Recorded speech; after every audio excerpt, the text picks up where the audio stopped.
پہلے تو نگینہ کسی کے کہے ہوئے فکروں پر غور نہ کرتی تھی، مگر آج اس نے غور کیا تو نگینہ نے دل میں سوچا کہ وہ لڑکا درست کہہ رہا تھا۔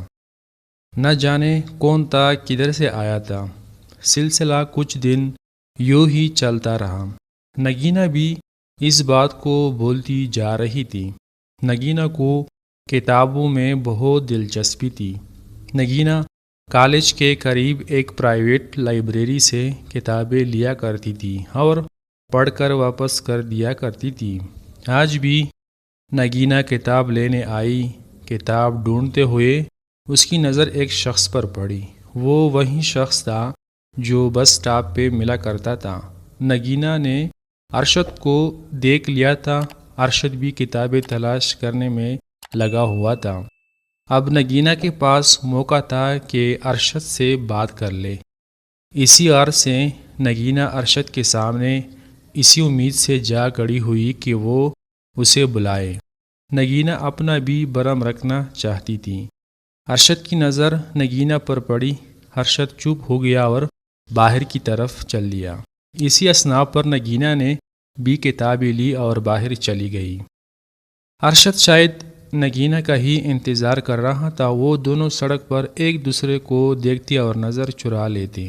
ارشد نے ہمت کر کے نگینہ کو سلام کیا اور آنے کا مقصد بیان کیا۔ آپ یہاں کیا کر رہی ہیں؟ آپ کو بھی کتابیں پڑھنے کا شوق ہے؟ ارشد نے نگینہ سے کہا، جی مجھے بھی کتابیں ناولز پڑھنے کا بہت شوق ہے۔ نگینہ نے نارمل انداز میں ارشد کو جواب دیا، گرمی بہت ہے، آئے میں آپ کو اپنی گاڑی میں آپ کے گھر ڈراپ کر دیتا ہوں، ادھر بات کرنا مناسب نہیں۔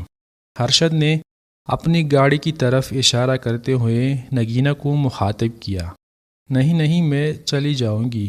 ارے ایسے کیسے، میں خود بس سٹاپ تک چھوڑ دیتا ہوں، گھبرائے مت، مجھے اپنا ہی سمجھے۔ نگینہ اب کچھ سوچ رہی تھی اور اگلی ہی لمحے نگینہ راضی ہو گئی اور فرنٹ سیٹ پہ جا کر بیٹھ گئی۔ آپ کے پاس اپنی گاڑی ہے، پھر آپ بس سٹاپ پہ کیوں کھڑے ہوتے تھے؟ نگینہ نے ارشد سے سوال کیا۔ وہ آپ کے لیے کھڑا ہوتا تھا کیونکہ آپ مجھے اچھی لگی ہیں۔ ارشد وقت برباد نہیں کرنا چاہتا تھا، جھٹ سے انکار کر دیا۔ آپ پاگل تو نہیں ہو گئے؟ آپ نے نہ مجھے سمجھا، نہ جانا اور پسند کرنے لگے؟ نگینہ کا لہجہ تھوڑا سخت ہو گیا تھا۔ محترمہ، دل کسی کا ملازم نہیں ہے جو پوچھ کر کسی کو پسند کرنے لگے۔ پھر دونوں جانب خاموشی چھا گئی۔ آپ سے میں نے معافی مانگنی تھی مگر آپ اس دن کے بعد نظر نہیں آئے۔ نگینہ نے خاموشی کو توڑتے ہوئے بات کو آگے بڑھایا۔ معافی ایک شرط پہ مل سکتی ہے، ارشد نے شرارتی انداز میں نگینہ سے کہا۔ کیا شرطیں؟ نگینہ نے ارشد کا منہ دیکھتے ہوئے پوچھا۔ بس ایک کپ چائے سے معافی مل سکتی ہے؟ نہیں، کوئی چائے وائے نہیں، ٹھیک ہے؟ پھر کوئی معافی تسلیم نہیں کی جائے گی آپ کی؟ ارشد نے نگینہ سے بولا۔ اچھا ٹھیک ہے۔ نگینہ چائے کے لیے راضی ہو گئی۔ ارشد نے قریب ہی ایک 5 اسٹار ہوٹل پہ کار کو پارک کیا اور دونوں اندر چلے گئے۔ نگینہ نے آج سے پہلے اتنا شاندار ہوٹل کبھی نہیں دیکھا تھا۔ صاف ستھرا ماحول اور ایسیوں کی ٹھنڈی ہوا جیسے نگینہ پیرس پہنچ گئی ہو۔ مگر نگینہ تھوڑا گھبرا بھی رہی تھی۔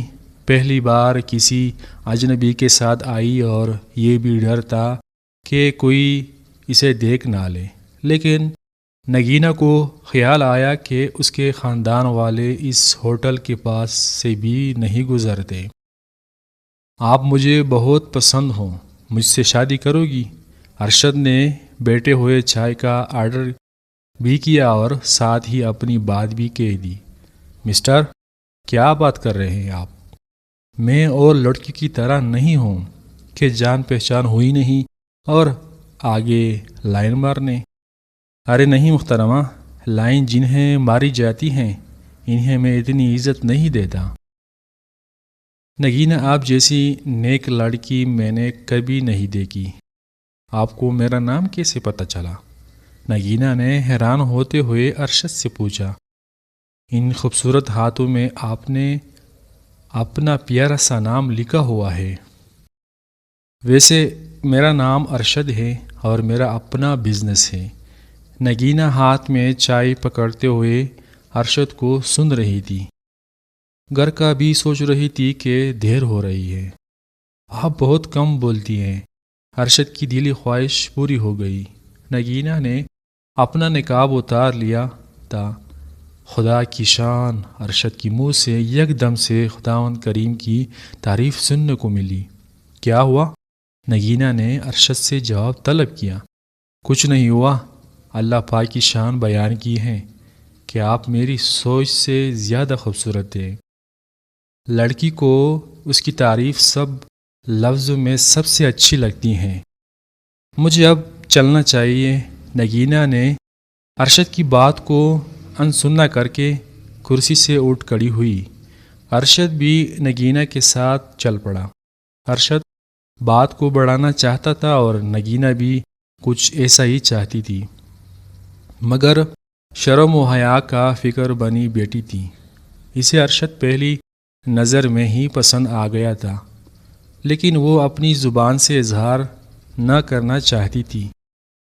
یہ لے میرا وزٹنگ کارڈ، اس پہ میرا نمبر اور ایڈریس ہے، کوئی بھی کام ہو تو مجھے لازمی بتانا۔ بس اسٹاپ آ چکا تھا۔ نگینہ نے کچھ کہے بغیر کارڈ کو پرس میں رکھا اور اتر گئی۔ راشد بھی چلا گیا۔ دوستو، اگر یہ ویڈیو آپ کو پسند آئی ہو تو لائک، چینل کو سبسکرائب ضرور کر لیں۔ ملتے ہیں نیکسٹ ایپیسوڈ میں۔ اللہ حافظ۔